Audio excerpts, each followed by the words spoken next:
Salut toi, bienvenue dans Les Mystérieuses, le podcast qui t'emmène dans un incroyable voyage dans l'univers mystique de l'ésotérisme et de la spiritualité. Ici, on casse les stéréotypes et on explore des sujets passionnants sans tabou ni préjugés. Notre mission ?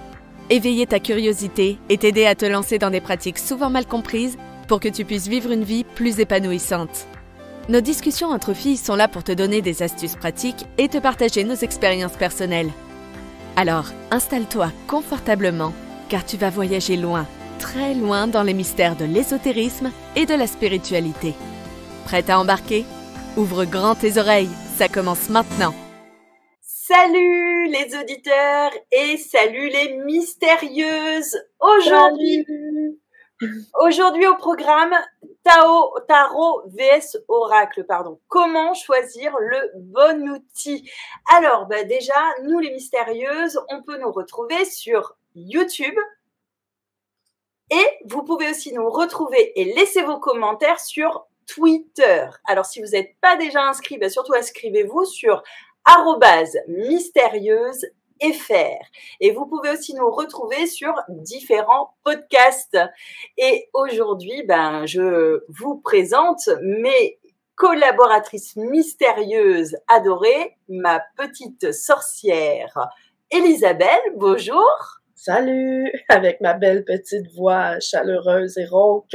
Je suis contente d'être avec vous quand même aujourd'hui, mais ça se peut que je parle un petit peu moins que d'habitude si j'arrive à m'en empêcher. Alors, vous pouvez retrouver Elisabelle sur www.elisabelle.com et après, on retrouve notre douce Florune. Et bonsoir tout le monde, ça fait plaisir de vous retrouver. J'espère que vous avez plus la pêche que nous les mystérieux ce soir, mais vous inquiétez pas, ça va monter en puissance. Et vous pouvez retrouver Florune sur www.florune.fr et notre magnifique Nathalie. Coucou, hello les mystérieuses, hello tout le monde. J'espère que vous êtes dans une forme mieux que nous, en tout cas. Non, c'est vrai, on a quand même la pêche, on a suffisamment d'énergie pour vous parler, comme disait Julie, du tarot et des oracles ce soir, en tout cas. Surtout toi, Nathalie. Et oui, et on peut retrouver Nathalie sur www.tarotacademy.fr. Merci Julie. Et oui, il y a Julie aussi, vous avez vu, qui nous a fait une intro du tonnerre aujourd'hui, Julie, qui prend la relève. Et Julie qu'on retrouve sur www.julie-bien-être33.jimdofree.com. Et voilà. T'as vu, j'ai appris. Nickel, parfait, rien à dire.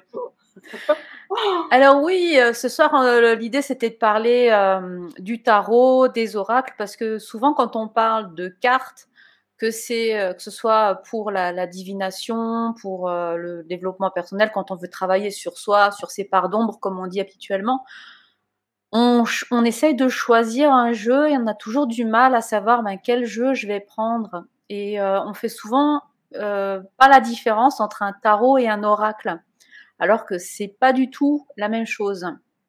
En fait, les deux outils, pour moi, ils n'ont pas le même objectif. Je ne sais pas ce que vous en pensez, vous. Est-ce que vous voyez déjà la différence entre le tarot et un oracle? Alors, moi, grand silence. C'est vrai, sur un chemin de vie, on va dire, ou sur des questions plus précises, le tarot va avoir va plus développer. Étant donné qu'il y a plus de lames, de différentes cartes, le jeu est plus complet, plus nombreux, et puis on peut voir beaucoup plus loin qu'un oracle va être un peu plus sur une courte distance. Peut-être on peut voir moins de choses. En tout cas, moi, c'est mon ressenti. J'ai l'impression qu'avec un tarot, on peut plus développer et en termes de divination ou d'accompagnement, on peut voir un peu plus loin, on peut pousser un peu plus loin. Et vous les filles ? Oui et non, je dirais. Ça dépend des oracles. Quand tu as des oracles avec des petits messages, ouais, mais quand je te donne un oracle de la triade ou un oracle Béline, tu peux quand même pas mal développer. Non, mais quand je te parlais d'une différence, une vraie différence entre un tarot et un oracle, c'est vraiment d'un côté plus technique, pratique. Quand tu as le jeu de cartes en main, il y a une belle différence pour savoir si c'est un tarot, c'est simplement que le tarot, il a une structure particulière. Il a 22 arcanes majeurs et 56 arcanes mineurs. On ne retrouve pas ça dans les oracles. Si tu as par exemple un tarot, je sais pas, des fées ou un tarot des couleurs, un machin, qui s'appelle tarot quelque chose, mais qui n'a pas cette structure 22-56, c'est pas un tarot, quoi. Normalement, c'est... Bon, bien sûr, on sait que dans tout ce qui est spiritualité, développement personnel, il n'y a pas de label, hein, il n'y a pas de règles, etc.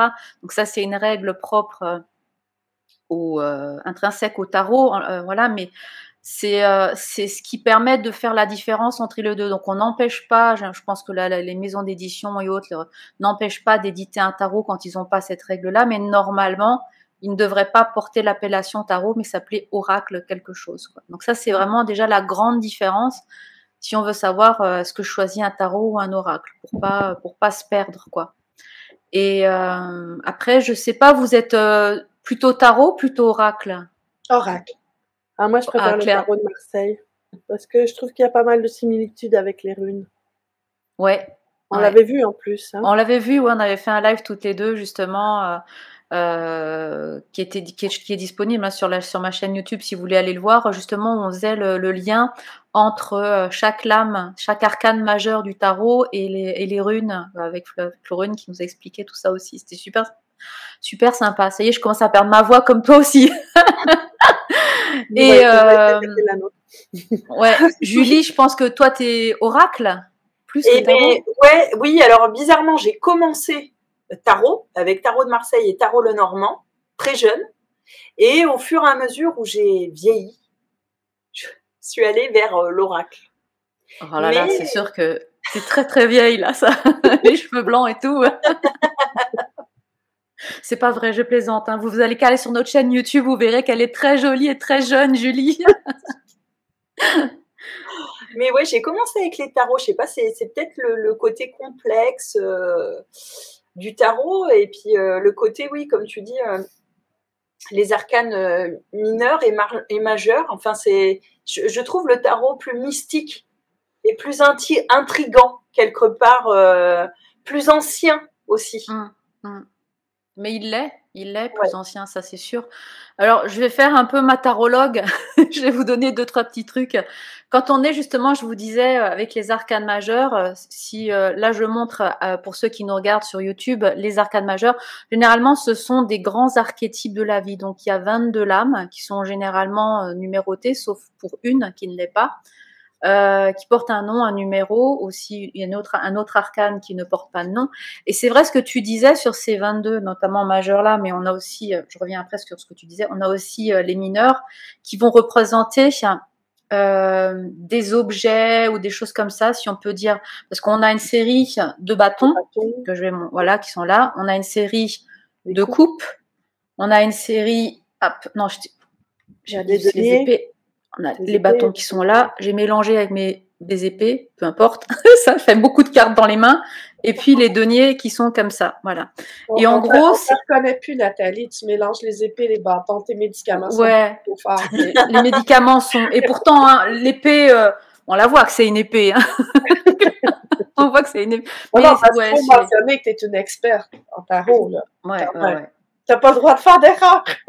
C'est clair. Et du coup, par rapport à tout ça, en fait, c'est ce qui est intéressant quand tu disais, Julie, justement, qu'il y a un côté très mystique, un côté très ancien à tout ça, c'est d'aller décrypter justement toute cette symbolique qu'on va retrouver pour comprendre le jeu. Alors, peut-être que dans un oracle, on a moins besoin d'aller dans l'apprentissage du jeu. C'est peut-être quelque chose de plus intuitif, où on peut se laisser porter par les petits messages, etc. Alors que le tarot, il va demander vraiment un investissement personnel, il va demander un travail pour pouvoir le décoder, pour pouvoir le comprendre. Parce que même dans ces lames mineures que je vous ai montrées, là, les épées, les coupes, les deniers, les bâtons, on a la représentation des 4 éléments, le feu, l'air, l'eau et la terre, qu'on va retrouver aussi par moment dans certains arcanes majeurs qui sont les grands archétypes de la vie.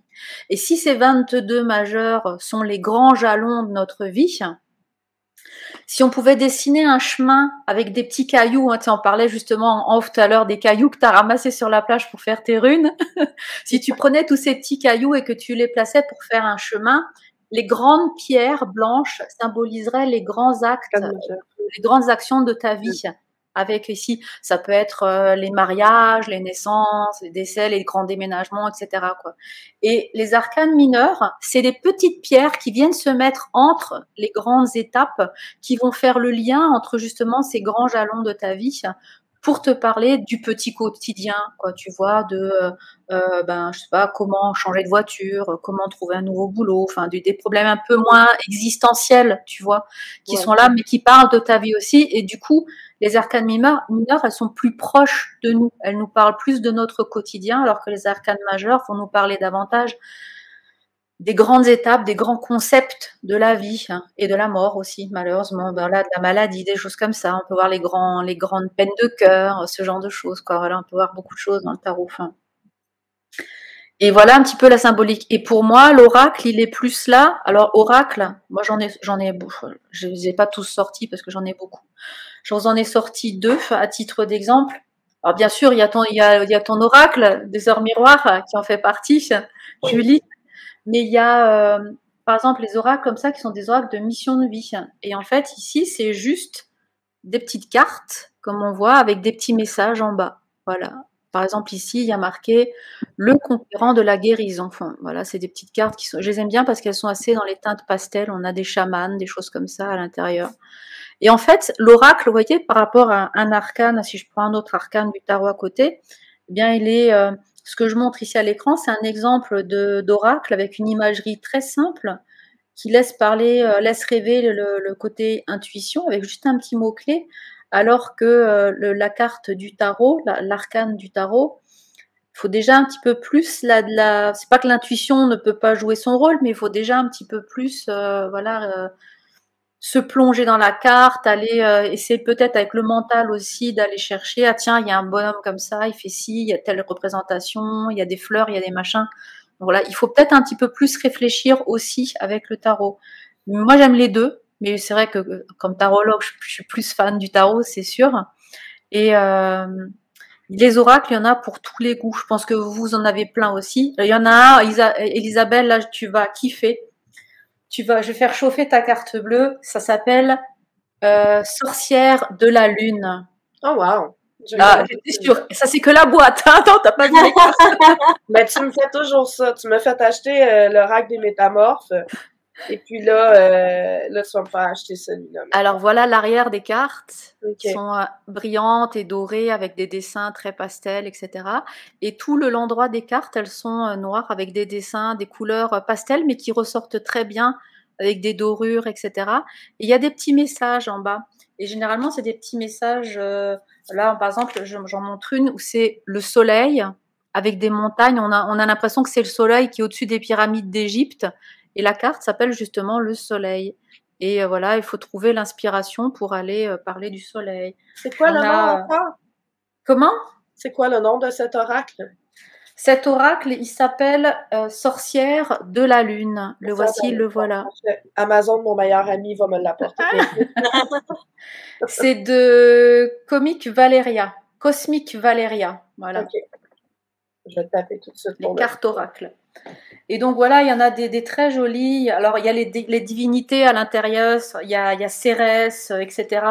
Il y a les cartes qui nous parlent du vrai nord, le nord polaire. Alors on voit qu'elles sont vraiment très belles. Et chaque fois, c'est juste un petit message. Et je pense que là, on est plus dans une sorte de guidance avec un oracle, finalement. Et quand moi, alors pour revenir au thème du jour, après je vous passe la parole parce que je parle beaucoup. Pour revenir au thème du jour qui dit comment choisir le bon outil.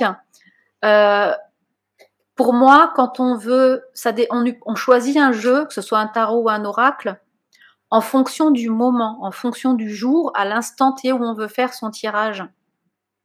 Parce que peut-être qu'aujourd'hui, j'ai besoin juste d'un petit conseil rapide et qu'un oracle fera très bien l'affaire. Si j'ai besoin d'une réponse un peu plus poussée, je vais aller choisir un tarot. Et là encore, choisir rien que entre oracle et tarot, c'est déjà une chose, mais après, il faut encore choisir parmi les tarots et parmi les oracles, parce qu'il y a 1001 oracles, mais il y a aussi 1001 tarots. D'ailleurs, j'ai un tarot des 1001 nuits qui est juste magnifique, je l'ai pas sorti, mais j'ai des tarots. Mon tout premier tarot s'appelle le tarot noir, et c'est un tarot qui est version un peu des grandes cartes qui tiennent à peine dans les mains.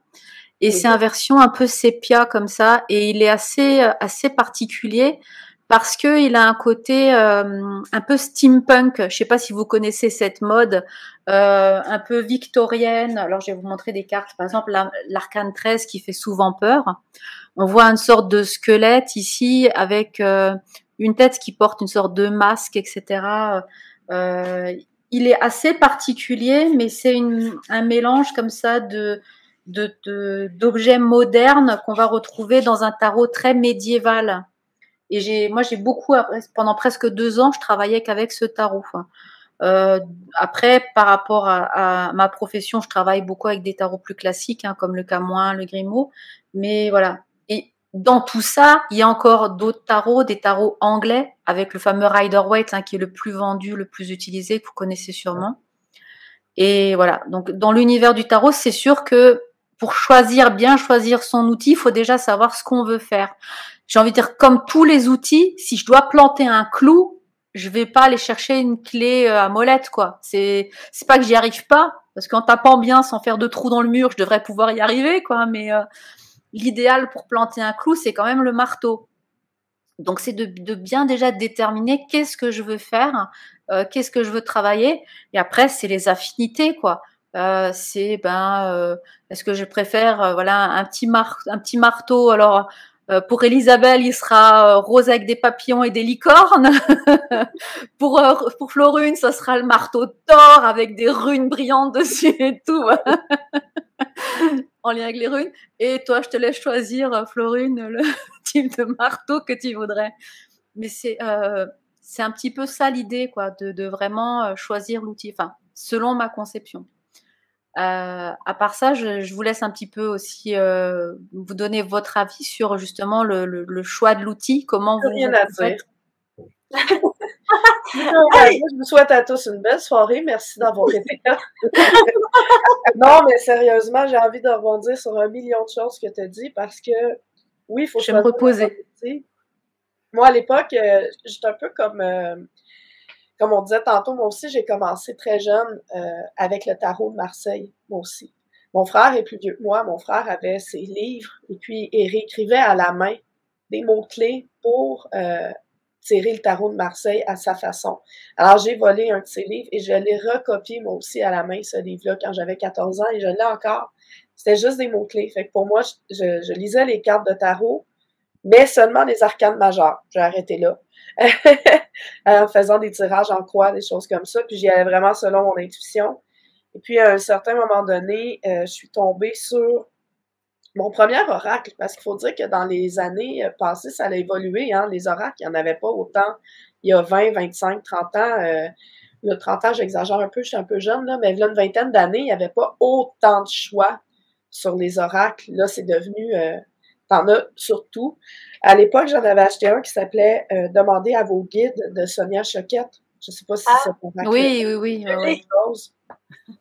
Sérieusement, cet oracle-là, je l'ai acheté en... Mon Dieu, ça doit faire une vingtaine d'années. Et c'est pas tant pour... il est beau, là, mais c'est pas tant pour les images, puisque les images sont correctes, mais il m'a vraiment, vraiment, vraiment aidé. Dans des moments plus difficiles, où chaque fois que j'avais une question, j'ai toujours eu l'impression que ça tapait dans le mille quand je tirais les cartes. Puis il y avait des façons de tirer c'était 3 cartes. Tu peux en tirer juste une ou 3. Puis bon, présent, passé, futur, des trucs comme ça. Puis là, après ça, je me suis mis à me passionner pour ça. J'ai reçu des tarots en oracle, en cadeau, je suis mêlée moi aussi. J'ai reçu des tarots en cadeau, voyons, vas-tu dire, comme le tarot des sorcières. Ça, c'est vraiment illustré complètement différemment, mais c'est vraiment un tarot. Il y a 78 cartes, mais lui, il n'est pas comme le Marseille. Ceux-là, souvent, sont inspirés de l'autre là, que tu disais, Rider-Waite, ouais. Pour moi, Rider, c'est un des personnages de Pat Patrouille. Là, j'ai un garçon de 3 ans. Mais lui, là, bon, qui fait des tarots. On n'est pas à la même place, mais c'est correct. J'ai lui, puis c'est toi qui m'avais dit, parce que je comprenais pas, j'étais comme tarot de Marseille et Rider-Waite, les positions des cartes sont pas nécessairement au même endroit. Surtout moi qui travaille principalement avec les arcanes majeures. J'étais comme, c'est donc bien mélangeant, ils se sont trompés. Non, non, non. Rendu au 3e, je fais ah ben non, ils se sont pas trompés. J'avais celui des vampires que j'ai donné à quelqu'un en cadeau. J'ai le tarot mystique du rêveur, qui est aussi très beau. Mais honnêtement, je m'en suis jamais servi. J'ai mon tarot de Marseille dans ma petite boîte, dans la même petite boîte que quand j'avais 16 ans. Et j'ai une question. Pourquoi, du coup, alors, le fait que tu aies tous ces tarots, qui sont tous plus beaux les uns que les autres à tes yeux, hein, parce que tu les as forcément, ils t'ont plu, ils t'ont attiré à un moment donné, et pourquoi, alors, du coup, tu n'utilises que le tarot de Marseille, et pas les autres? Ben, ceux-là, je les ai reçus en cadeau. Ils sont très beaux, mais c'est des cadeaux. Tu fais pas comme j'en veux pas. Je pense que c'est mon frère qui me les a achetés, les deux en cadeau. Le tarot des sorcières, je m'ai peut-être acheté moi-même. Mais je les ai reçus en cadeau.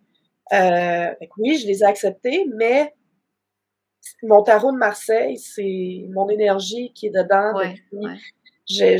J'ai tellement fait de consultations avec ce tarot-là que j'utilise juste lui. Puis après ça, là, je me suis même fascinée pour les oracles. Et évidemment, j'ai un oracle de papillon et un de licorne. Tu m'étonnes. C'était ça. Quand j'ai vu ça, j'ai dit « Oh mon Dieu, l'oracle des licornes magiques Doreen Virtue » à l'époque où elle faisait encore des oracles. Je veux une carte de l'oracle des licornes. Ah bon, ok, je fais ça pour vous, chers auditeurs et chers spectateurs sur YouTube. C'est quoi le message pour moi des licornes? Ok, on va faire le message pour Nathalie et après j'en tirerai une pour les auditeurs. Peut-être qu'il y a un auditeur qui va faire « Mon Dieu, cette carte-là est à moi! » Je vais les mettre dans le bon ordre là, parce qu'ils sont il y en a qui sont pas bien placés. Alors, tu veux un message de licorne? Ouais. Bien, je vais brasser ça pour toi. Oh, je le sens, là, le message va être incroyable. Ah, voilà. C'est ça, hein? Qu'est-ce qui vient d'arriver? Personne ne l'a vu. Mais moi, comment je fonctionne? Quand je vais brasser les cartes, beaucoup de gens font ça. Au lieu de choisir, hein, on étale les cartes sur la table puis on en choisit une. Moi, je les brasse puis d'un coup, soit il y en a une qui tombe par terre, il y en a une qui se tourne toute seule dans le paquet. Je me dis, c'est la bonne. Alors, ma belle sauteuse. Il est temps de choisir ce que vous voulez réellement. OK. C'est l'heure de la décision. Je vais juste trouver... Les messages sont assez courts, fait que j'ai le temps. Là, on a 1 heure, hein, on en profite. Il est temps de choisir. Bon, plus on avance dans la vie, plus on a de responsabilités. Une des plus grandes responsabilités est de décider ce que l'on veut. Vous êtes rendu à un point où plusieurs directions s'offrent à vous. Vous devez faire un choix. Il est temps de vous poser la question, quelle sera la prochaine étape pour moi? Les décisions ne sont pas toujours faciles à prendre, mais heureusement, grâce aux licornes, vous pouvez obtenir de l'aide. Pour cela, il vous suffit de demander au ciel, à vos bons amis, votre famille. Vous pouvez aussi faire l'essai de votre avenir. Pour cela, vous devez fermer les yeux, imaginer les différentes possibilités qui s'offrent à vous et tenter de remarquer les sensations que chaque choix fait naître, lequel apporte un sentiment de bonheur. Bon, c'est comment faire la visualisation, là. Si vous sentez coincé, que vous avez l'impression que votre vie n'avance pas comme vous l'aimeriez, il vous faut prendre des décisions. Choisir clairement ce que vous désirez. Les décisions sont magiques car elles permettent de débloquer une situation. Voilà. Ah! Donc, il faut que je bouge. OK, d'accord. Il y a des décisions à prendre. Je sais pas qu'est-ce qui s'en vient là, mais allez, décide. Ça va être dur. Mon petit bonheur, moi, j'aime beaucoup les oracles pour ça parce que puis quand j'ai le temps de tirer une carte, et là, ce sera tout ce que j'aurai à dire pour cette heure-ci. Après, je laisse parler. Quand vient le temps de tirer une carte, quand je ressens le besoin, c'est comme, je regarde tous mes oracles. Là, je fais celui-là. Ouais. Je choisis l'heure dans lequel je suis attirée. C'est comme ça aussi, je l'ai choisi en magasin, sauf si c'est toi qui me les envoies. Là, parce que Bon, Elisabeth, tu fais une carte pour les suivantes, alors? Ah oui, c'est vrai. Bon, OK, j'ai le... Elle avait zappé, elle voulait plus. Ah non, c'est bon, on passe à quelqu'un d'autre. Que je fais les papillons ou les licornes? On pourrait essayer les papillons. Choisis, tu as dit que c'était toi qui t'es inspiré. Je sais pas si vous connaissez aussi, j'ai trouvé ça, le normand, hein, c'est un autre type de carte. Oui. On va peut-être en parler. Mais moi, j'ai le witchy, le normand. Ah, moi, j'ai le classique. OK, mais c'est ça, je savais même pas c'était quoi le classique, honnêtement. Le tarot classique de Lenormand. C'était mon premier bébé, celui-là. C'est une madame qui s'appelait Madame Lenormand, là, ça, je connais un peu l'histoire, mais le witchy est très cool. Le Normand. Ouais, mais je vais te le montrer tantôt. Je vais tirer une carte pour... Parce que Lenormand, il y en a tellement. Regarde, moi, j'ai même les rêves enchantés de Lenormand. OK. Tu vois, ils en ont fait plein, mais par contre, ils sont tous aussi bien. Moi, j'aime bien Lenormand. Je connais pas beaucoup encore, mais celui-là, il m'a attiré. Bon, il y a quelque chose. Alors, pour les auditeurs, c'est le temps de changer d'avis. Bon, ben, je sais pas qui écoute, à qui ça parle, mais le petit papillon dit de changer d'avis. Un beau papillon tout rouge. Oui, ça là, c'est vraiment des photos de papillons, plus que des illustrations, je trouve joli quand même. Donc, ça signifie que vous avez changé d'avis au sujet d'une décision antérieure, que vous luttez contre les possibles répercussions. Peut-être que vous inquiétez de l'opinion des autres ou vous demandez vous-même ou quelqu'un d'autre souffrira des conséquences de votre remise en question. Aider à planifier une meilleure gestion de... Non, je me suis trompée de page. Vous en savez davantage maintenant qu'au moment où vous avez pris votre décision initiale. Un peu plus de recherche vous aurait peut-être permis de découvrir cette information. Néanmoins, les événements se sont déroulés de cette manière dans un but supérieur. Apprenez de vos actes passés, de sorte qu'à l'avenir, vous prendrez votre temps pour effectuer des recherches avant de prendre une décision. Alors, cette personne-là a de toute évidence pas pris la bonne décision. Mais voilà. Ouais. C'est moi dans 1 heure. T'aurais peut-être dû te reposer, finalement. Quand j'aurais pris ma carte de prendre la décision, tu vois, dans 1 heure, je pourrais prendre celle-ci en replay. Bon, ben, tu m'appelleras, je t'en retirerai un autre. Ouais, ça marche.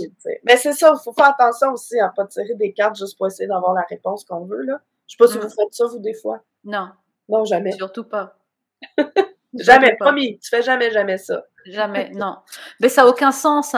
Si tu demandes conseil à quelqu'un et qu'il te répond, tu fais non, ça me va pas, autre chose. Il te répond à nouveau, non, ça me va pas, autre chose. Mais à un moment donné, si c'est pour entendre ce que tu veux entendre, ça sert à rien de demander un conseil. Non, mais je vais demander conseil à quelqu'un d'autre. Alors, tu sais, un truc qui est hyper rigolo, c'est que moi, je suis droitière. Donc, il y en a beaucoup qui mélangent avec la main droite, comme ça. Et moi, ça fait très longtemps, quand j'avais été voir une médium, elle m'avait dit, on tire pas avec la main, on mélange pas avec la main droite, puisque la main droite, c'est la main qui ment. C'est celle qui est présentée à la justice quand on dit aux voleurs, aux menteurs ou tous ceux qui finissent au tribunal, levez la main droite et dites je le jure. Et donc, c'est la mauvaise main, en fait. Et elle m'avait dit, il va falloir que tu mélanges tes cartes de ta main gauche, parce que c'est la main du cœur, et c'est la main qui ne ment pas. Et c'est celle qui te fera pas entendre ce que tu as envie d'entendre. Mais c'est super difficile. Ah oui. En fait, la main gauche est reliée au côté droit du cerveau. Et le côté droit du cerveau, c'est tout ce qui est créatif, intuitif. Donc, c'est le côté, invisible. Alors que le côté gauche du cerveau, qui est relié à la main droite, c'est tout le côté rationnel, logique. Donc, c'est vrai que quand tu veux interroger les cartes, il faut aller dans le côté divin, intuitif. Donc, utiliser le cerveau droit. Mais tout est croisé, tu vois. Donc, c'est cerveau droit, main gauche. Et moi, c'est vrai, quand je fais tirer les runes, je fais toujours tirer les runes de la main gauche. Ah ben, tu vois, tu viens apporter le complément à ce que cette vieille voyante m'avait dit à l'époque. Bon, ben alors Nathalie, le message vient de changer complètement avec la main gauche. Finalement, c'est agréable surprise, quelque chose de très agréable va bientôt arriver. Donc, pas besoin de prendre de décision. C'est écrit dans le ciel. Ça va bien. Ça va venir tout seul. Allez, super. Et ça me va. Il y a une deuxième aussi qui est tombée parce que je brasse vraiment mal avec la main gauche. Fait que ça en a fait tomber 2. L'amour des parents, fait que ta mère et ton père t'aident du mieux qu'ils peuvent. Voilà. Top. Mais tu sais, je fais pas ça pour ridiculiser les jeux, là, j'y crois vraiment trop. C'est un peu amusant quand même. Je suis pas très bonne pour tirer de la main gauche, ceci dit. Mais je m'essaie. Ouais, c'est plus compliqué. Après, oui, c'est vrai qu'on parlait de la main gauche. Il y a toute une sorte de croyance qui existe autour des tarots, des oracles, etc. C'est de tirer de la bonne main, de pas prêter ton jeu, de pas faire tirer les cartes par quelqu'un d'autre. Voilà, enfin. Des croyances, il y en a plein, mais c'est à chacun de se créer les siennes et de se les approprier, quoi. Je veux dire, voilà, si il y en a qui disent faut pas tirer le tarot le dimanche, parce que voilà, ça c'est le jour du Seigneur et on peut pas tirer les cartes le dimanche. À ce moment-là, je peux pas le faire le mercredi parce que c'est le jour des enfants, quoi. Je veux dire, tu vois, t'as 1001 raisons et je pense que chacun doit se créer son propre environnement, ses propres règles, ses propres croyances. Et si ça fonctionne, c'est bien. Il faut rester, comme tu disais, Florine, tout à l'heure, marcher de façon intuitive pour qu'on puisse se connecter à son jeu, quoi, quel qu'il soit. Ouais, voilà. Et si tu te sens mieux de la main droite, fais-le de la main droite, quoi. Et toi, justement, Florine, est-ce que tu utilises peut-être des cartes runiques, parce que j'ai vu qu'il existe des oracles avec des runes aussi. Ben moi, j'ai créé mon propre oracle que j'ai décidé avec les runes, la stada, la posture des runes et la vibration de chaque rune. Mais j'ai fait les mots-clés, tu vois, les mots-clés positifs et les mots-clés négatifs, parce que suivant le sens où tu le tires, comme le tarot d'ailleurs, hein, il y a un sens. Hein. Et ben, mais ça, je l'ai fait pour les personnes qui, si tu veux, elle m'a acheté des jeux de runes et puis elle disait, j'ai essayé, je comprends rien, j'ai acheté un livre, je comprends rien au livre non plus, tu vois. Donc, je suis pas habituée à cette façon de tirer. Donc, je me suis dit, ben, il y a des personnes qui préfèrent les cartes et puis qui ont des réponses tout de suite. Et donc, pour pas qu'ils soient dégoûtés des runes, j'ai fait cet oracle. Et puis, c'est vrai que de voir la vibration des runes, c'est chouette aussi. Mais c'est pour les gens, c'est pas pour moi. Moi, mon feeling est beaucoup plus fort avec la rune gravée dans une pierre, quoi, tu vois. Ouais, moi, j'ai commencé aussi avec le tarot de Marseille. Et j'avais un tout petit tarot, un petit tarot de voyage là. Et mini, ouais, j'en ai un aussi. Ouais, je trouvais ça chouette, quoi. Tu pouvais l'embarquer partout. Et j'avais pas mal vu, tu vois, tout le parcours initiatique des runes, des tarots qui étaient repris par en fait, c'était les Égyptiens qui avaient fait tout un parcours initiatique et qui a été retranscrit par les lames ce que j'avais lu à l'époque, par les lames de tarot, enfin les arcanes majeures, pour arriver à un certain état d'éveil, quoi, tu vois. Donc, alors, t'as deux sons de cloche, comme on dit, quoi. T'as les historiens qui te disent que le tarot, il vient d'Italie, il revient à l'époque du Moyen-Âge, quoi, vraiment, 1400 et des poussières, il en existait pas avant, tu vois. Et puis t'as comme tu dirais Julie, les perchés comme nous, quoi. Voilà, mais les gens qui sont plus dans le développement personnel, la spiritualité, qui sont connectés, voilà, à plein de choses. Le tarot est beaucoup plus ancien, beaucoup plus mystique, et on le considère un peu comme le livre de la vie. Et d'ailleurs, on dit qu'il aurait été écrit par Thoth, justement, puisque Thoth, c'est Hermès. Et Hermès, c'est Hermès Trismégiste, c'est le maître de la connaissance alchimique, hein, c'est un petit peu son créateur, c'est lui qui a fait la table d'émeraude et tout ça. Et oui, donc ce parcours initiatique qui nous serait raconté dans le tarot viendrait de là, mais finalement on n'a aucune preuve ni de l'un ni de l'autre, quoi. Donc c'est ça, ouais. Chacun, encore une fois, de se forger son point de vue. Aussi, tu vois. Pythagore parle pas du jeu de tarot, mais parle que quand il est parti en Égypte se faire initier, il a rencontré des grandes arcanes majeures d'initiation où il y avait des étapes à constituer avant d'arriver à être accepté dans le cercle sacré des prêtres, tu vois. Donc, tu te dis que bon, il y a quelque chose, quoi, tu vois. Moi, intuitivement, je penche sur ça, quoi. Quand tu vois par exemple la carte du tarot du pendu, tu vois, et il est pendu à un pied. Et quand tu lis la mythologie du dieu Odin, eh ben dieu Odin, il s'est pendu à un arbre l'arbre d'Yggdrasil, hein, l'arbre de la connaissance, pendant 9 jours et 9 nuits. Voilà, tu vois. Et donc là, tu retrouves exactement la posture du dieu Odin, qui, dans cette posture-là, a reçu la connaissance des runes et l'a transmis aux êtres humains. Donc, tu te dis, il y a des coïncidences qui ne peuvent pas être comme ça par hasard, quoi. Il y a une connaissance profonde qui a été partagée, à mon avis, parce que les gens du Nord sont allés un peu partout et ont transmis aussi cette connaissance, et les Égyptiens étaient hyper connectés et l'ont adapté à leur manière aussi, quoi, tu vois. C'est vrai qu'il y a une ancienne légende qui a raconté ça. J'ai vu ça, c'est Isabelle Naldoldi, je sais pas si vous connaissez, qui est une historienne qui a fait un superbe, ce qu'on appelle les beaux livres, vous savez, les grands livres avec de belles photos, des illustrations comme ça, qui parlent de l'histoire du tarot. Et elle racontait une légende je ne sais plus qui, c'était pas de Poly, c'était quelqu'un d'autre, de 3 hiérophantes, 3 sages hiérophantes. Alors, comme elle est conteuse en plus, tu sais, t'as l'emphase, t'as tout le truc, tu plonges là-dedans dans ce mystère quand elle la raconte, mais grosso modo, c'est 3 hiérophantes qui se parlent entre eux parce que ils sont en Égypte quelque part, ils sont sur le point de se faire envahir, et pour pas que leur temple, qui est rempli de mystères, de secrets, de connaissances, etc., soit pillé et que cette connaissance soit perdue à jamais parce que détruite par l'envahisseur, ils réfléchissent à un moyen de pouvoir préserver cette connaissance. Et il y en a un rapidement qui dit, on a le cas, le graver sur des pierres, sur les murs de notre temple, comme ça, voilà, elles seront là, elles s'effaceront pas. Et il y en a un qui dit, ouais, mais les envahisseurs, s'ils viennent, ils vont vite casser les temples, les machins. Bon, bref, ça, on verra, ça va être perdu, quoi. Il y en a un autre qui dit, on n'a qu'à les graver sur le plus noble des métals. Il y en a un qui dit, ouais, mais c'est à double tranchant, parce que si tu graves ça sur un métal qui est noble, justement, comme de l'or, etc., ils vont nous le voler, le fondre, etc. Et si on le grave sur un métal vulgaire, le fer ou des choses comme ça, il va pas tenir longtemps dans le temps, quoi, parce qu'il va se dégrader, il va se percer, il va rouiller, etc. Donc, non, pas un truc. Et il y en a un, le plus jeune des trois, il dit, si on le plaçait au cœur même des mains des communs, quoi, des gens communs, dans le comment il dit, au cœur du vice de l'homme, c'est-à-dire à travers le jeu. Parce que on dit toujours que le jeu est un vice. Et donc ils auraient créé le jeu de tarot pour que justement transmettre la connaissance et cacher les messages dans ces arcanes. D'ailleurs, arcane, ça veut dire secret, justement.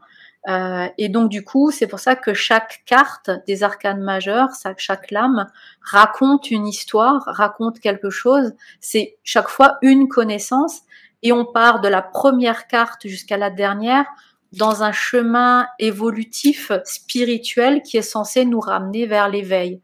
Et c'est cette histoire-là qui serait racontée. Donc moi, je te rejoins assez quand tu dis, Florine, que oui, il y a un lien avec l'Égypte, etc., parce que on va chercher cette connaissance initiale.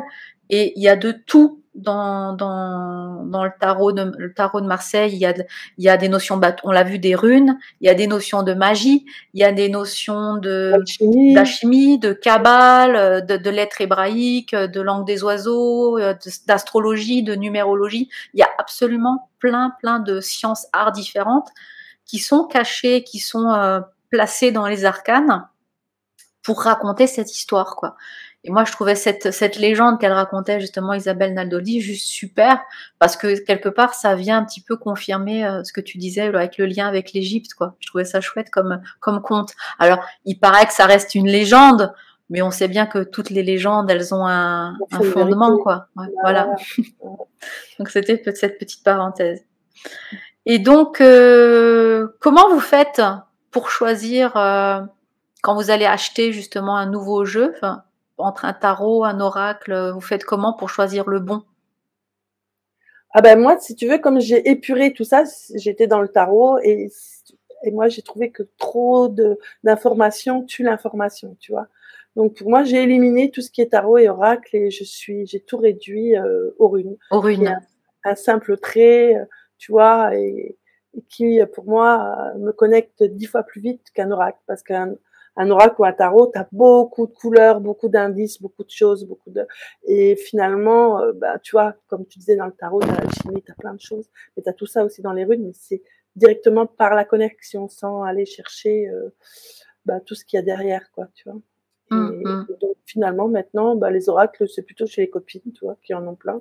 Et tiens, je vais tirer une petite carte j'aime bien Dorine. De papillon. Ouais. Je sais pas si vous connaissez Dorine Virtue, j'aime bien aussi, elle a fait un oracle sur les anges, je trouve très, très, très beau dans le graphisme, dans le dessin, les couleurs. Voilà, et elle n'en a pas fait un, elle a dû en faire des centaines, quoi. Je suis là, quoi, je l'aime particulièrement. Je pense que j'ai peut-être au moins 5 oracles. Sans compter les livres oracles aussi qu'elle a fait. Ouais, parce qu'il y a pas que sous forme de cartes, il y a sous forme de livres aussi. Livres aussi, ouais, où tu peux ouvrir comme ça et telle page et tel message, ton petit message et puis maintenant après t'as carrément tu sais les petites boîtes avec les messages directs. Les micro-messages, ouais, ça c'est sympa aussi, ouais. Tu vois, où en fait là c'est la petite sagesse amérindienne. Ouais, vas-y, tire-en une pour le groupe, là. Dylan Collin. Et en fait, tu prends ton message le matin, donc toujours de ma main gauche. Dans un geste. Voilà, et c'est vraiment les petites, voilà, c'est des toutes petites cartes avec des petits messages tout courts et oui, c'est sympathique ça aussi. voilà, juste tu reçois en fait ton petit message du jour sans De te la prendre la journée. tête, sans faire un tirage, sans quoi que ce Ouais, soit, juste le message que tu as besoin.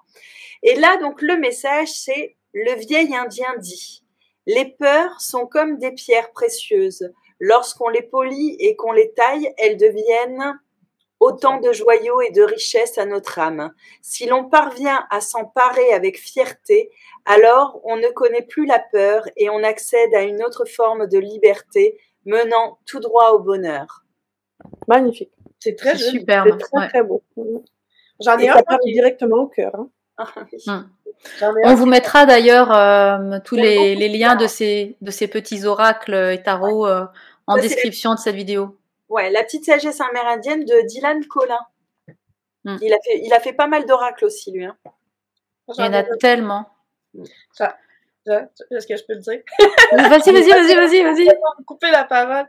J'en ai reçu un en cadeau que je trouve vraiment particulier sur le même format que tu viens de présenter, qui Ah ben oui, est une petite boîte. Bon, j'en ai un de mission de vie, là, comme le tien, que c'est des courts messages. Mais celui-là, je l'ai reçu en cadeau, c'est vraiment spécial. C'est le petit oracle, entre parenthèses, grimoire de magie. Donc, c'est plus qu'un oracle, en fait, c'est carrément des rituels imprimés sur des petites cartes comme ça. Et là, tu vas avoir, par exemple, un rituel pour retrouver, tu vois, je viens de piger un rituel pour retrouver la vitalité. Parfait! Ah bon? je crois que c'est peut-être un signe ou une synchronicité. Oui, Et on vous renvoie au premier épisode. oui, synchronicité. Et celui-là, donc, soleil, vitalité. Et là, il y a voyons, je vais te dire, hey, j'ai de la misère, une formule magique. Ah là là. Je perds mes mots. Donc, une formule magique, par exemple, ici, c'est astre rayonnant par bienveillance, ton influence, je me sens esprit et corps vaillant, bel et bien vivant. Et là, sur le côté de la carte, on a des petits dessins qui indiquent quel jour faire le rituel. Donc, celui-ci, par exemple, est un dimanche. Et on voit aussi les couleurs à utiliser, par exemple, de bougies, les phases de la lune et tout ça. Fait qu'évidemment, il y a un petit guide là, qui vient avec ça. Donc, celui-là, par exemple, ça serait la dominante planétaire et on voit aussi la couleur de la bougie qui est une bougie jaune. Fait que tu vois vraiment, c'est super intéressant. Ils sont très jolis pour ceux qui peuvent voir. Là. Vous irez voir sur YouTube. C'est très, très cool. Fait que ceux qui cherchent, par exemple, des petits rituels, bon, vous pouvez aller sur ma chaîne YouTube, voir tous les rituels que je vais vous offrir, mais vous pourriez aussi vous procurer ce petit oracle-là qui vous permet de faire des petits rituels. Il y en a aussi sur les pierres, comme ici, on voit avec la tourmaline. Ouais. Donc, ça indique... Quelle belle synchronicité, justement, puisque notre prochain podcast, dimanche prochain, on vous parlera justement des correspondances en magie. Donc, tu pourras le ressortir, l'oracle, à ce moment-là. C'est vrai, et mon grand livre de correspondance. C'est Alors voilà, c'est bien intéressant. En tout cas, je ne l'ai pas encore beaucoup exploité. Moi, pour les rituels, j'ai plus tendance à les écrire moi-même. Mais étant donné que je suis une grande collectionneuse de tous ces bidules, cartes et objets et livres, etc., ben, je suis super contente de ce cadeau-là que j'ai reçu. Alors voilà, à ce sujet, est-ce que ceux qu'on reçoit en cadeau sont aussi efficaces que ceux qui nous appellent quand on choisit un tarot, un oracle? Je sais pas, d'après toi. Ben moi, je pense que oui. Si on l'aime beaucoup. Mais souvent, on dit que ce type de... J'ai déjà entendu que ce type de truc, ça s'offrait plus ou moins en cadeau, que c'était mieux d'être choisi par nous-mêmes. Je sais pas, toi, Nathalie, t'es pro là-dedans. Qu'est-ce que t'en penses? Mais c'est ce que je disais, encore une fois, ça rentre dans les croyances de chacun. Il y en a beaucoup qui disent que pour que le jeu soit efficace, il faut qu'il te soit offert, parce qu'il n'y a pas la notion d'argent. J'ai pas acheté le jeu, je l'ai reçu par le cadeau. Et on en revient à ce que disait Florine tout à l'heure, on est dans le cœur. Tu vois, j'ai pas monnayé avec de l'argent le jeu, je l'ai reçu par le cœur, par le cadeau que quelqu'un m'a fait. Ou un héritage, tu vois, dans la famille, etc. Donc, on est plutôt dans cette notion voilà, d'ouverture du cœur. Mais moi, je pense que quand tu as un jeu, moi qui fais beaucoup de salons, Je sais pas d'ailleurs pourquoi je faisais salon, parce que quand je faisais mes consultations de salon, directement, j'allais tout dépenser dans les oracles, les machins, etc. Donc du coup, je revenais avec ma valise encore plus pleine avec des jeux de cartes. Mais c'est souvent que de là où je suis assise, à l'autre bout en face, je vois un jeu. Mais c'est comme si tu as un miroir qui brille, c'est un truc comme ça, il y a quelque chose qui scintille, je vois pas ce que c'est. Et quand j'ai une pause, je vais voir. Et généralement, c'est toujours un tarot qui me parle. D'ailleurs, j'en ai un comme ça, c'est une histoire vraie. C'est un tarot de la Wicca que j'ai là, qui devrait, je vais pas te le montrer parce que tu vas l'acheter aussi. et un autre tarot comme ça qui est juste magnifique. Quand je suis allée arrête, je veux le voir. Ah, ben je vais te le montrer dans 2 secondes. Non. Mais juste que quand je voyais ce tarot, il y en avait, tu sais, c'est quand tu vas dans les salons, il y a plein de tarots sur la table. Des fois, tu en as des dizaines et des dizaines qui sont étalés pour que tu les voies bien. Mais je voyais rien d'autre que celui-là. Pour les autres, c'était juste des boîtes il y avait aucune couleur, rien. Et celui-là, il ressortait complètement parce que j'ai été appelée quelque part par cet oracle-là, quoi. Tu vois, j'avais besoin de celui-là et je l'ai utilisé pendant des jours et des jours après l'avoir acheté et j'étais hyper connectée et il a répondu vraiment à toutes mes attentes pendant très très longtemps, quoi, cet oracle-là. Et je pense que quand on veut l'acheter, c'est pas forcément la notion d'argent qui rentre en ligne de compte parce que ça peut aussi être un appel du cœur, tu vois, quand tu vas acheter ton jeu. Donc pour moi, après, c'est encore une fois une question de croyance.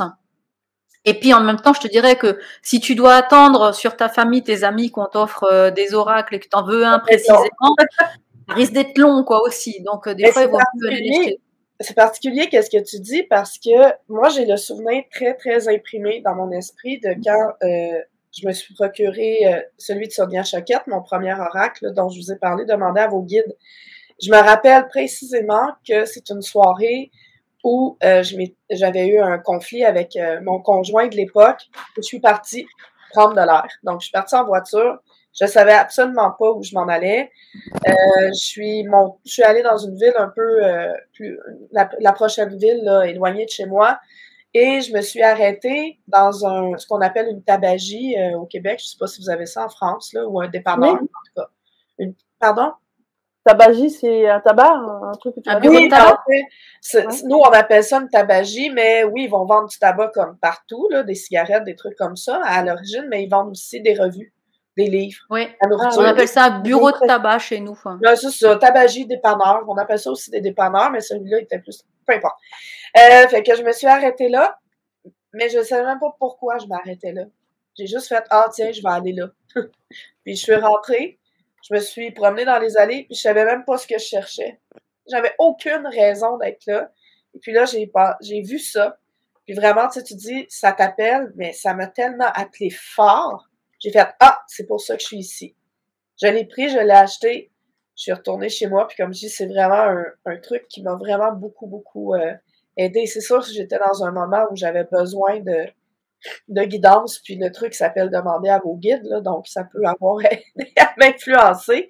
Mais vraiment, c'est ça, des fois, les choix vont se faire de cette façon-là. Des fois, je vais juste aller me promener, puis finir par en trouver un qui m'attire. Souvent, ça va être visuellement, là, comme tout ce que tu me montres depuis à chaque fois que tu me montres un truc, c'est trop beau, là. On a les mêmes goûts, je pense. Oui, je pense. Ouais. Alors, je te montre rapidement, puisque tu y tiens, le fameux Oracle Cards, ça s'appelle Wicca. Okay. Il est aussi un peu brillant dans ces teintes-là, donc c'est voilà, ce classique-là. Et les cartes, c'est des formats à l'arrière, ils sont violets comme ça, un peu brillants. Enfin, et puis elle parle de tout ce qui est en lien avec la Wicca. Donc on va retrouver les objets rituels comme le calice, par exemple, la coupe. On va retrouver l'atamé qui est là, enfin dans ce sens-là, si on veut. Enfin, voilà. Les objets rituels, quoi. Après, on va trouver des personnages comme les 3 Nornes, tu vois, les 3 sages ou les 3... c'est la triple déesse triple, justement, Hécate, etc., qu'on retrouve ici comme ça, les 3 personnages. T'as des petits papillons pour symboliser la transformation des papillons. T'as le chaudron, tu vois. Mais ça va à date parce que je suis moins Wicca, moi. Je suis plus magie intuitive. Au début, j'étais Wicca, mais j'ai... rapidement débarqué de la Wicca. Ah, et ben, des pentacles, des balais, voilà. T'as des choses qui symbolisent aussi l'abondance, ce genre de choses. C'est les grandes fêtes, les grands sabbats. T'as Ostara, sa main, tu vois, et tout ça, qui sont présents. Et il m'a parlé parce que j'avais besoin de me reconnecter un petit peu à ma magie intérieure. Et il m'avait vraiment aidé, ce tarot. Et donc, tu vois, finalement, c'est quelque part souvent, enfin, moi, je sais pas ce que vous en pensez, hein, mais c'est souvent plus le jeu qui va nous choisir plutôt que nous qui choisissons le jeu. Je sais pas comment ça marche pour vous. Pareil? Non, c'est le même principe. Je pense que... Moi, je pense, tu sais, souvent, moi, je vends des pendules aussi. Les femmes, elles me disent, comment on choisit un pendule? Et je leur dis, comment vous avez choisi votre mari? Vous m'avez appelé à ce moment-là? C'est ça, ouais. J'ai dit, en fait, toute la vie, c'est question de feeling, quoi. Tu vois? T'as le feeling avec quelque chose et c'est lui ou toi qui as choisi, on s'en fout. C'est le feeling qui est important, quoi. Et après, peut-être on peut y mettre l'intellectuel et se dire, bon, j'ai choisi ça pour ci, pour ci, pour ça, ou il m'a choisi parce que j'ai senti ça. Mais au fond, c'est juste une histoire de vibration, de feeling, quoi. C'est ça. Bah, tout est vibration, ouais, encore une Voilà, fois, ouais, c'est sûr. Donc, je pense pas que le jeu te choisit ou que tu choisis le jeu, c'est une interaction qui se fait à un moment donné, quoi. Mais j'ai envie de t'entendre aussi, Nathalie. Notre petite rencontre achève bientôt. Là, je vois le temps couler. Justement, qu'on le reçoive en cadeau ou qu'on la jette. En tout cas, pour ma part, je pense que c'est important de le purifier, là, de le nettoyer un peu avant de l'utiliser. Je ne sais pas si toi, tu fais ça. Puis sinon, comment tu le fais en tant qu'experte? Ben, comme toi, en tant qu'experte de magie, quoi, je pense, parce que c'est un acte magique, en fait. Hein. Jodorowsky, qui est très, très connu dans le monde du tarot, justement, explique ces actes psychomagiques, tu vois, que tu vas faire avec le tarot. Et moi, quand je le purifie, c'est généralement avec soit du palo santo, soit de la sauge, soit du thym, enfin ce que j'ai un peu sous la main qui a une plante qui a une action purifiante, tu vois. Alors beaucoup prennent tout le jeu, le paquet de toutes les cartes et le passent juste comme ça un petit peu au-dessus de la fumée, tu vois, rapidement. Moi, je prends mon temps. Ça veut dire que j'ai un tarot à 78 cartes, je vais les prendre une par une et comme si je visualise comme si je rinçais la vaisselle sous l'eau, tu sais, je prends mon assiette, je la lave d'un côté, je la rince de l'autre et je la pose. Je prends la carte suivante, un côté et l'autre, et ainsi de suite. Et je visualise comme si cette fumée, c'était de l'eau qui enlève les saletés et les impuretés, tu vois, rapidement comme ça, de toutes mes cartes. Mais ça, c'est ma façon de faire. J'en vois beaucoup qui prennent le jeu et qui le passent juste un peu au-dessus, comme ça, c'est terminé. Chacun son truc. Encore une fois, c'est ce que je te dis, c'est toute une question de croyance et de pratique, quoi. Donc voilà. Moi, je fais comme ça. Je prends le temps aussi de m'approprier les cartes. Tu sais, avant de faire un tirage, souvent après l'avoir purifié, des fois, je vais juste le laisser reposer sur mon hôtel. J'ai un hôtel pour la magie. Je vais le laisser reposer là. Moi, je considère que c'est un endroit sacré, donc tout ce qui s'assoit là se purifie. Des fois, c'est tout ce que je vais faire, mais je vais prendre le temps de regarder, pas nécessairement de tout lire les cartes, toutes les descriptions tout de suite, parce que je veux me garder un peu la surprise, mais de les manipuler une par une, juste pour leur donner aussi ma propre énergie. Surtout les oracles, en général, c'est pour utilisation personnelle. Tu sais, c'est plutôt rare que je fais pratiquement plus aucune consultation, mais des fois, quand une amie me le demande, je vais plutôt utiliser mon tarot, rarement un oracle. Ou tu sais, je vais utiliser le tarot et à la fin, petit bonus, voici une carte oracle, choisis-toi un oracle, puis je tire. Ouais, je fais ça aussi. C'est vrai que les consultations, même quand je fais les consultations, tu sais, je sais que j'utilise mon tarot, mais je vais aller choisir quel tarot je vais utiliser parce que j'ai plusieurs tarots. Et c'est vraiment en fonction de mon ressenti au moment où je vais faire la consultation, dans quelle énergie moi je suis et dans quelle énergie je perçois aussi comment ça va se dérouler la consultation. Et c'est en fonction de ce moment, bah c'est comme tu disais, je me mets devant ma bibliothèque et je fais toi, allez hop, et je prends le tarot comme ça, quoi, au feeling. Et généralement, je complète les consultations aussi avec soit des petits messages d'oracle ou des choses comme ça, ou des messages de défunts. Ça peut m'arriver aussi. J'utilise, tu connais bien Marilène Coulombe, grande médium à Québec. Ouais. Et elle a fait des super oracles aussi, justement, pour avoir les messages de ses défunts, etc. Oui, je l'ai derrière aussi. Et j'utilise parfois ça de temps en temps pour transmettre des messages qui sont toujours très parlants, ou les messages des anges gardiens qui marchent très bien aussi. c'est celui-là. Voilà. Oracle Tout à fait. Ouais, carte d'inspiration créatrice. Mais dis-moi, quand tu fais, je m'excuse, là, je prends toute la place, j'ai toujours pas de voix. Quand tu fais un tirage à un inconnu, toi, c'est beaucoup plus dans la guidance ou un peu l'avenir ou c'est un mélange des deux. Moi, je fais des cocktails, si tu veux. Je mélange un petit peu tout. Je fais la pina colada, tu vois. Tu vas retrouver un petit peu de voyance, de prédiction. Tu vas trouver un petit peu de coaching où je vais te donner du conseil, etc. Tu vas retrouver des conseils de développement personnel, tu vois, pour travailler sur toi-même, des choses qui vont t'amener à sortir de cette situation ou savoir comment la prendre, etc.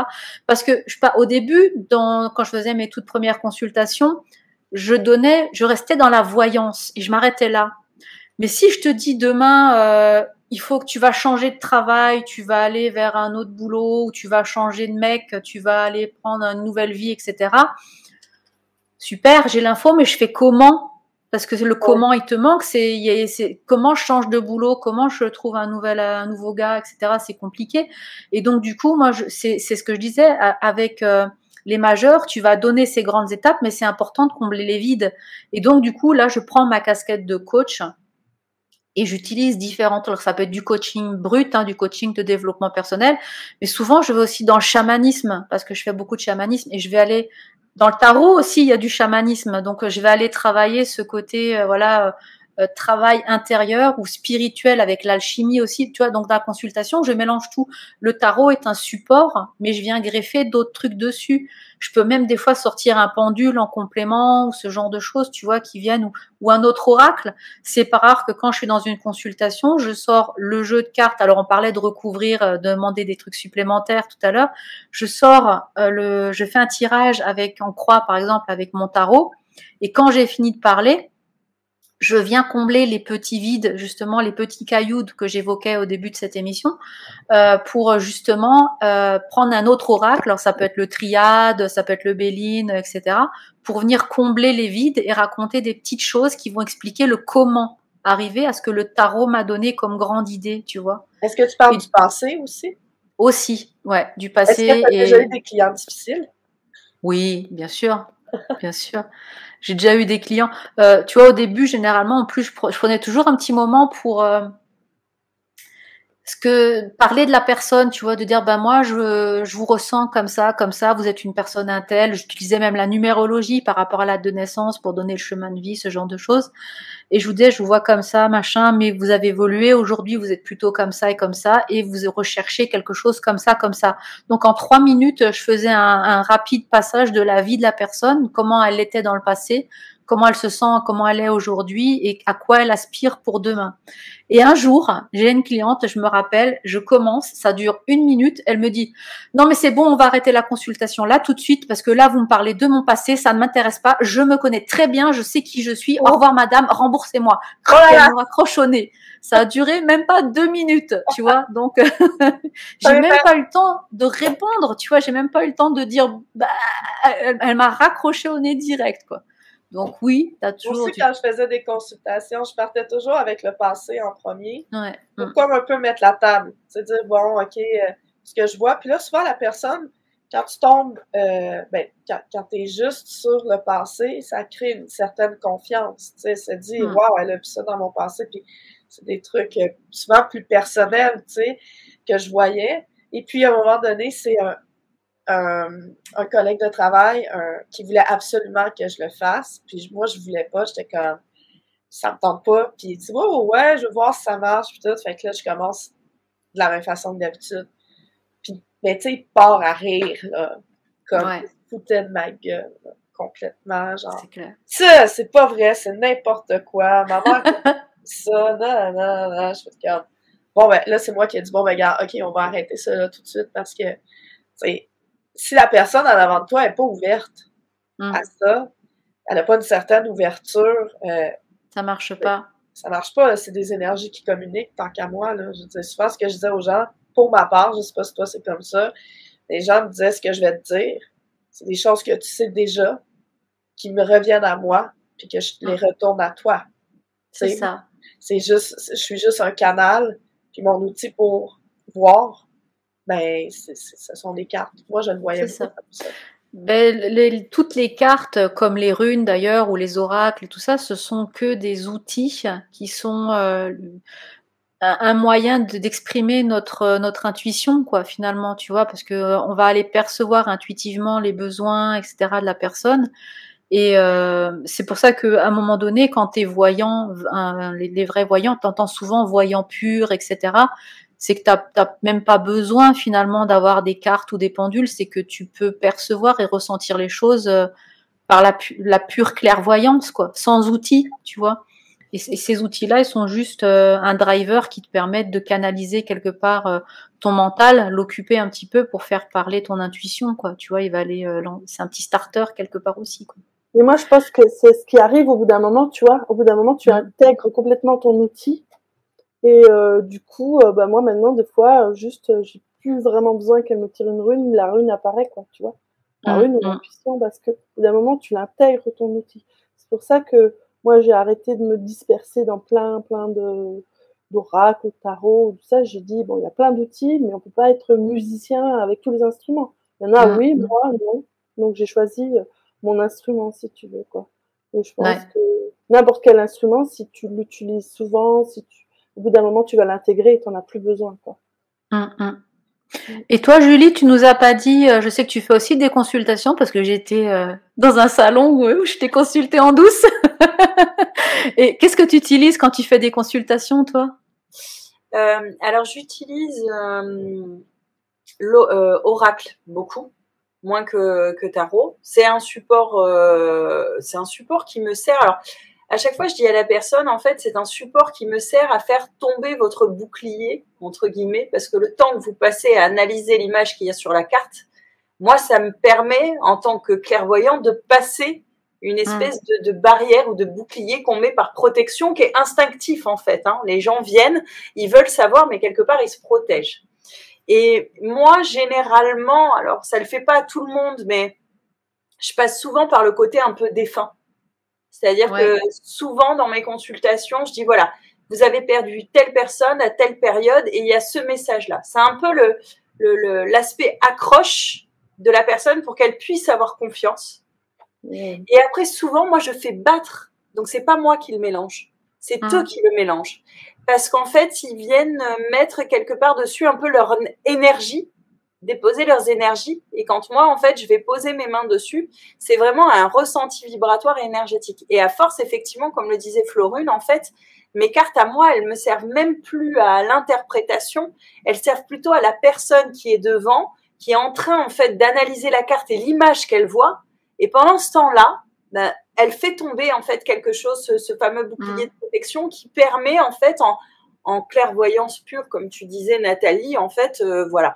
Alors c'est toujours un petit support qui va t'apporter une interprétation, mais c'est vrai qu'avec le temps, j'ai vu qu'elles étaient plus un support pour la personne que j'accompagnais que pour moi-même en fait. Est-ce que vous êtes capable de le faire à distance, tu sais, comme parce que là, tu parles beaucoup des énergies. Moi aussi, avant, en fait, je préfère quand la personne est devant moi, puis touche, mais beaucoup de gens disent, ah non, peu importe la distance, l'énergie, on est tous la même, on est tous un. Puis, est-ce que vous êtes capable de faire à distance, ou est-ce que vous préférez quelqu'un que vous connaissez, que vous connaissez pas, qu'est-ce qui est le plus difficile? Moi, quelqu'un que je connais, j'ai bien de la misère. Je me sens bien. C'est compliqué. Tout parce qu'au départ, moi, je me sers en fait du défunt. Donc, il suffit que j'arrive à capter le défunt et peu importe la distance. Voilà. Mais après, ça m'est arrivé, par contre, de dire 2 mots et de dire non, je suis désolée, ça va pas pouvoir le faire. Je suis pas la personne qu'il vous faut pour cette séance. Hein. Ça m'est plus arrivé à distance qu'en présentiel, effectivement. Ah. C'est vrai que quand on travaille dans les consultations, là on a dérivé sur les consultations, mais quand on est pro et qu'on travaille avec les tarots, les oracles en consultation, tu peux très bien le faire à distance, aussi bien qu'en physique, ça a pas d'importance, quoi. C'est comme quand tu fais du magnétisme ou quand tu fais de la magie. C'est pareil, la personne elle a pas besoin d'être devant toi, tu vois, finalement pour faire un rituel, puisque ça passe par l'énergie universelle, quoi. Donc à un moment donné, ça atteint la personne. Et c'est vrai qu'on dit souvent que c'est plus compliqué de faire des consultations aux gens que tu connais, parce que finalement ton mental, il va très vite revenir à coucou, c'est moi. Alors la dernière fois, elle m'avait dit ça, elle m'avait dit ci, tu vois, et donc il va jouer le petit chef là-haut, et ton intuition, elle a du mal à se frayer un chemin et à se parler parce que le mental, il te crie tout, à te rappeler tous les souvenirs de ce qu'elle est cette personne, ce qu'elle a fait, qui elle est, etc. Donc il faut savoir justement à un moment donné, dans ce moment-là, savoir calmer le mental pour être plus à l'écoute de l'intuition. Et pas tout le monde y arrive, quoi. C'est compliqué. Oui. C'est pour ça qu'on dit beaucoup que c'est difficile de travailler pour la famille, les amis, les gens que tu connais très bien, ou même pour soi-même. Ouais. Il y en a beaucoup qui disent qu'ils n'y arrivent pas, quoi. Tu vois. Moi, j'y arrive pas pour moi-même. Ce que je trouve difficile, ce que je trouvais beaucoup difficile aussi dans les consultations, c'est, puis tu sais, tu dis on dérive sur des consultations, mais souvent les gens qui vont nous écouter sont des gens qui consultent, tu sais, ou qui voudraient avoir des réponses que je trouvais moins difficiles. Pourquoi j'ai arrêté? J'avais commencé à l'offrir, mais ce sont des attentes des gens. Ça, pour moi, surtout quand ce sont des attentes qui concernent est-ce que je vais avoir un enfant? Ça fait 2 ans, 3 ans, 5 ans qu'on essaie d'avoir un bébé, j'y arrive pas. Est-ce que je vais avoir un bébé bientôt? Est-ce que je vais guérir? Est-ce que tu vois, quand ça concerne la santé, quand ça concerne les grossesses, des trucs comme ça, j'ai plus de facilité à travailler. Bon, Florine disait choisir ton outil. Moi, j'avoue que je collectionne beaucoup, mais mon outil principal, c'est la magie, là. C'est ça avec quoi je travaille le mieux. Mais c'est difficile, les attentes, parce que tu veux pas décevoir. Si tu vois pas bien ou tu vois, tu sais, tu veux pas lui dire, mais en même temps, il faut lui dire parce que c'est pour ça que la personne est venue. Mais tu sais, c'est pas donner d'espoir. Moi, en tout cas, je trouvais ça hyper difficile. Puis en passant, Nathalie et ou Julie, je veux une consultation bientôt. C'est ça, je me disais, hey, ça fait longtemps, je sais pas comment on dit, ça fait longtemps que je me suis pas fait tirer aux cartes, hein? Ma mère connaissait une vieille tireuse de cartes, là, au Québec, là. Elle était vieille quand j'avais 15 ans, elle était vieille, puis elle m'avait tiré aux cartes. Les petites cartes, hein, pas le tarot. C'était vraiment les cartes à jouer, là. C'est vrai qu'on n'a pas parlé de ça. On n'a pas parlé pour ça, parce que... Moi, j'ai démarré aussi avec ça quand j'étais toute petite, justement, avec des cartes à jouer, le pique, cœur, carreau, trèfle, et je faisais l'avenir avec ça. Je disais l'avenir avec ça, déjà. Et elle m'avait tiré aux cartes, puis elle m'avait dit, je peux pas trop en dire, là, j'avais fait un souhait dans le temps, bon, ça se réalisera pas, comme de fait, ça s'est pas réalisé. Ben, elle me disait, je peux pas trop en dire, mais, elle disait que j'étais pour avoir une belle vie, blablabla. En tout cas, j'étais très jeune, là. Mais elle avait dit, je me rappelle, que ça peut toujours changer parce que j'étais trop jeune. Qu'elle disait, elle, dans ses croyances, pour que ma vie soit toute préécrite. C'est une très, très vieille madame, c'est sûr, aujourd'hui, elle est décédée, mais j'en ai jamais... j'ai une amie qui le fait, mais c'est une amie, je viens trop proche. Tu sais, fait que c'est ça, on dirait que je me disais cette semaine, ça fait longtemps, il faudrait que je trouve quelqu'un. Stupidement, j'ai pas pensé à vous. Là, on en parle, je suis comme, mais voyons. Pourquoi je n'ai pas pensé à ça? Tu sais? Fait que voilà, on va se parler, n'est-ce pas? C'est clair. Après c'est important de répéter aussi aux personnes, et surtout à vous, chers auditeurs, qu'il y a toujours un libre arbitre quand on va voir, quand on consulte des oracles ou des tarots, etc. C'est une des possibilités, enfin en tout cas moi ce que je pense, c'est une possibilité, mais on reste maître de son destin et on a un libre arbitre. Et moi j'ai eu le cas notamment d'une femme qui m'a un peu attaquée sur les réseaux sociaux en me disant mais ce que vous m'avez dit, vous êtes un charlatan parce que c'est pas arrivé. Parce que justement, comme je disais, il y a ces attentes. Et moi je lui ai dit écoutez c'est simple, si demain je vous dis que vous allez tomber en vélo, mais que vous par votre décision et par votre libre arbitre vous décidez de ne plus jamais faire de vélo, forcément que cet événement ne va pas arriver. Il y a vraiment cette loi du libre arbitre et il faut faire très attention quand on consulte des oracles de ne pas se laisser envahir et de ne pas en fait figer sa vie sur ce que le clairvoyant ou sur les guidances que vous allez vous faire et tout ça. Et ça, c'est hyper important de vous dire qu'il y a un libre arbitre et il y a plusieurs possibilités dans un chemin ou dans une destinée en tout cas, et que ce n'est pas figé à ça. C'est-à-dire que vous pouvez, du jour au lendemain, les cartes peuvent dire tout à fait le contraire, les oracles peuvent dire tout à fait le contraire, parce que tout dépend de votre évolution de votre état de conscience du moment et de ce que vous allez conscientiser dans la vie au quotidien. Donc, c'est très important. Et moi, à chaque séance, je le dis, vous avez votre libre arbitre. Attention. Oui, puis je veux dire, moi, je fais de la magie, Florine, des runes, Julie, médium, Nathalie, les tarots. J'ai pas la science infuse, là. Je veux dire, j'ai pas la vérité absolue, moi, là. Je fais mon possible pour guider les gens d'une façon spirituelle, d'une façon qui est un peu hors norme, quoique ça l'est de moins en moins aujourd'hui. Mais tu vas voir le médecin, il fait une erreur médicale. C'est quoi? Tu sais, oui, tu vas être un charlatan, mais oui, il s'est trompé, tu sais. Mais je veux dire, il y a personne qui va... Il n'y a rien de coulé dans le béton, on fait notre possible, mais à un moment donné... Exactement. Moi, je le dis, c'est trop exigeant. C'est pour ça que moi, je dis toujours que c'est une guidance, parce que en fait, c'est une équation mathématique. Vous arrivez avec votre énergie du passé, on va l'appeler A, plus vous additionnez votre énergie du présent, B, et vous avez égal, c'est le futur possible. Mais maintenant, je peux changer mon énergie du présent. Mon passé, il est passé, mon futur n'est pas encore là. Donc, qu'est-ce que je peux changer? C'est ma vibration du présent. Donc, si je change ma vibration du présent en soignant mon passé ou en voyant un futur plus lumineux ou en rétablissant mon énergie au présent, je change mon équation mathématique. Donc, je n'aurai plus A plus B égale C, j'aurai peut-être Z plus W égale Y. Donc, à tout moment, je reste souverain de ma propre vie et de mes propres vibrations. Et donc, c'est une guidance pour pouvoir allumer la lumière de ce sur quoi je vis en ce moment, quelles sont dans les énergies dans lesquelles je suis et comment je peux améliorer ces énergies-là ou pas. Hein. Dès qu'on allume une petite lumière dans le noir, on voit plus clair. Donc, je dis aux gens, c'est juste ça, c'est une guidance et à vous de construire votre vie. Mais dans les faits, j'ai dit ça, mais dans les faits, vous êtes gentils, les gens, là. En général, les gens comprennent, les gens sont ouverts, les gens ont envie d'en savoir plus. C'est sûr que souvent les expériences plus négatives vont être traumatisantes. Mais en général, c'est ça, c'est 99,9% des gens qui sont sympathiques et ont vécu vraiment des belles expériences à travers ces outils-là. Le tarot. Une belle expérience humaine, ouais.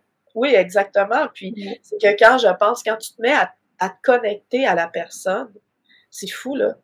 Tu sais, je veux dire, ça vibre, tu ressens tellement quelque chose de plus grand que toi. Souvent, je vais faire des consultations, je suis sûre que c'est comme ça pour tout le monde. Des frissons. Tu sais, l'espèce de frisson de vérité, là. Tu sais que tu viens de trouver quelque chose, là, puis que t'es dessus, là, puis que la personne en avant, elle vibre, puis là, toi aussi, tu viens... Je trouve ça incroyable, ces moments-là, là. Fait que c'est plutôt ça, en général. Les gens sont pas si exigeants. Je retire ce que c'est vrai. C'est clair. Je ne pas faire peur au monde, tu sais. Vous êtes exigeant, appelez-moi pas, donnez pas. C'est juste drôle. Je voudrais juste terminer, puisqu'on est arrivé aussi au bout de cette petite discussion là entre filles, entre mystérieuses. Vous connaissez toutes le tarot. Enfin, on a vu que vous avez, même si vous l'utilisez plus forcément aujourd'hui, c'est quoi votre carte majeure préférée? Le monde. Vas-y, Florine, excuse-moi. Moi, je disais le monde, la 21e. Ouais, d'accord. T'as une raison particulière? Ouais, parce qu'en fait, pour moi, elle représente le tout, quoi. C'est l'amour du tout, quoi. Tout, on rassemble tout le monde. Et tout le monde danse ensemble, brille ensemble. Et je sais plus trop ce qu'elle signifie, mais je crois que c'est quelque chose de lumineux, non, de réussite. Oui, c'est celle-ci. Ouais. C'est l'accomplissement, en fait. Voilà. Si je devais mettre un mot dessus, ce serait celui-là. L'accomplissement, la réussite. Eh bien, moi, je souhaite l'accomplissement et la réussite du monde entier. Ouais, c'est joli. Et tu disais, Elisabelle? Moi, j'ai l'étoile, la 17. Ah, copieuse! Mais aussi la force 11.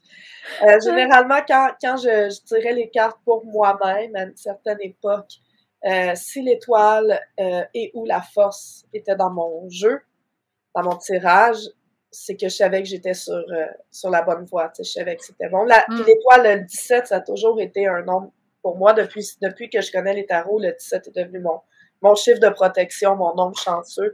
Fait que moi, quand je vois 11h17, c'est pas un dans le miroir, mais je capote ma vie. Comprenez? C'est clair. C'est un signe à moi. 11h17, là, ou 17h11, je me peux plus. Ouais. Elle est belle, hein, cette carte de l'étoile. Oui, hein, l'étoile, elle est super. La force avec qui ouvre la gueule là, du lion.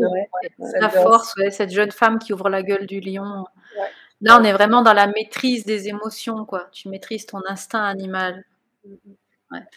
Moi, j'aime beaucoup celle-là, surtout que le 17, c'est le chiffre du passage. Le 17, c'est le passage, c'est l'ouverture, l'éveil, tu vois, c'est quelque chose moi, comme je ça. savais pas. Raison de plus pour aimer le 17. Ouais, elle est magnifique.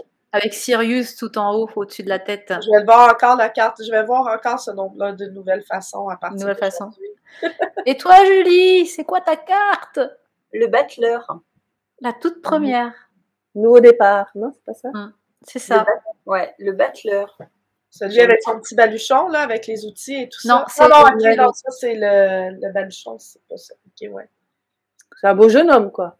C'est celui-là, ouais. C'est tous les potentiels réunis, les nouveaux départs, les opportunités, voilà, ce genre de choses. On va pas faire un long voyage, mais voilà. Donc, Et toi, pour, Nathalie? Ah non, tu l'as dit. pour s'imposer. Mais je t'ai dit l'étoile, tout comme toi, copieuse. Ouais, c'est l'étoile. En fait, moi, ouais, l'étoile, j'aime bien. Si je devais en choisir une autre pour pas avoir la même que toi, il y en a beaucoup qui me prennent pour une folle, mais j'adore l'arcane du diable. Ben oui. Le diable, le diable, c'est celui qui sépare, etc. Et avec lui, je pense qu'on sort quelque part d'un monde d'illusions, quoi, tu vois.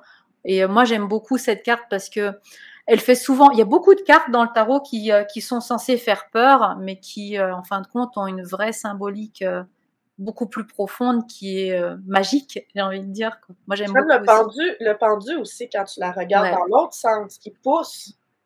Il est Ouais. au bout d'une petite tige. Il y a même des petites feuilles là, sur la corde. Oui, c'est la Renaissance. Il y a des petites feuilles puis qui poussent sur. Si on la met dans l'autre sens, ouais, voilà. Ouais. Elle Sans peut le être faire. vue complètement autrement, dépendant de l'interprétation. Puis du C'est sens. ça, c'est ça. C'est toute une question de perception, de façon de ressentir les choses, etc. Et puis, qui fait qu'on a une autre vision des cartes, quoi, finalement. Il y en a une à l'envers aussi qui est drôle. On va finir peut-être là-dessus. Je voulais vous la montrer. J'arrive pas à la retrouver. J'aime bien C'est l'arcane sans nom aussi, là. Le fou, là. l'arcane sans nom, ouais. Elle est sympa aussi, celle-là. Enfin, je t'ai dit, elles ont toutes une histoire assez sympa. C'est celle-ci, l'arcane sans nom. Hop. Non, l'arcane sans nom, c'est non, pas la mort. celle que dit la mort. Le mat, le fou dont tu parles, elle n'a pas de numéro. Fou, ouais. Voilà, celui-là, j'aime bien. C'est vraiment l'indépendance.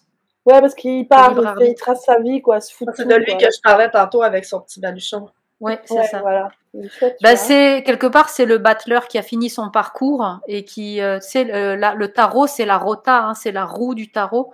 Et donc, tu as un point, à un moment donné, tu es au point de départ et quand tu as fait tout le tour, tu as visité les 22 arcanes, tu reviens au départ. Et c'est Gloroburos, le serpent qui se mord la queue, quoi, tu vois, et tu es dans les cycles perpétuels du samsara et les réincarnations, etc. Et du coup, le mat, là, c'est simplement le battleur qui a évolué, quoi, qui a fait level up, c'est tout. Ben, c'est de laquelle tu parles aussi, qui est amusante à l'envers? Qui est? Oui, c'est l'arcane de la maison Dieu. Parce que quand tu la regardes comme ça à l'endroit, tu as l'impression que tu as tout qui s'effondre, etc. Tu as une maison qui tombe en ruine. Alors que si tu la prends à l'envers, tu as l'impression justement que c'est comme une fusée qui décolle. Ah ouais. Tu as le feu en bas et ça décolle. En général, c'est pas trop bon signe, celle-là. Ouais. Oui et non. Encore une fois, oui et non, parce que comme je disais hier dans un autre live, il y a un bien pour un bien. Quand quelque chose de problématique t'arrive dans la vie, c'est qu'il y a besoin d'une transformation, il y a besoin de changement, ça te correspond plus et donc voilà, c'est un bien pour un bien, comme on dit, quoi. Mais c'était cool d'avoir parlé tarot et oracle avec vous, les filles. Bravo. C'était vraiment sympa. C'est vrai qu'on pourrait encore parler pendant des heures, mais on va peut-être s'arrêter là pour le coup. Si justement vous voulez réécouter cette charmante conversation des mystérieuses, très chers auditeurs, n'hésitez pas à aller sur notre chaîne YouTube Mystérieuse FR pour pouvoir voir ce replay, ou alors bien sûr vous pouvez écouter simplement le podcast comme certaines personnes dont on nous a remonté les noms, qui se placent sur des transats à la plage pour écouter, n'est-ce pas, nos superbes podcasts et nous répondre en live. Bravo, je te félicite si tu t'es reconnu. En tout cas, n'hésitez pas, voilà. C'est bien d'avoir l'interaction, même si on n'est pas là. Donnez votre avis, voilà, à haute voix, exprimez-vous. Quelque part, ça marche aussi dans cette vibration énergétique. On reçoit les réponses parce qu'on est toutes télépathes. On est toutes connectées. Et si vous voulez vraiment nous envoyer un message plus concret, n'hésitez pas à aller sur notre compte Twitter Mystérieuse FR pour justement nous laisser un petit message, vos appréciations, nous dire quel épisode vous préférez, si vous êtes d'accord ou pas avec nous, voilà, etc., etc. Tout ce qu'il y a à nous raconter par rapport à ces épisodes des Mystérieuses.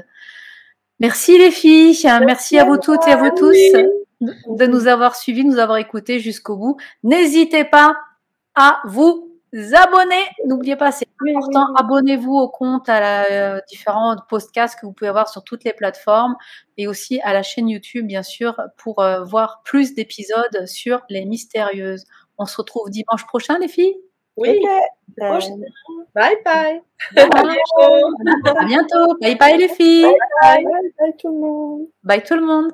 Merci d'avoir voyagé avec les Mystérieuses à la recherche de ta sagesse ésotérique.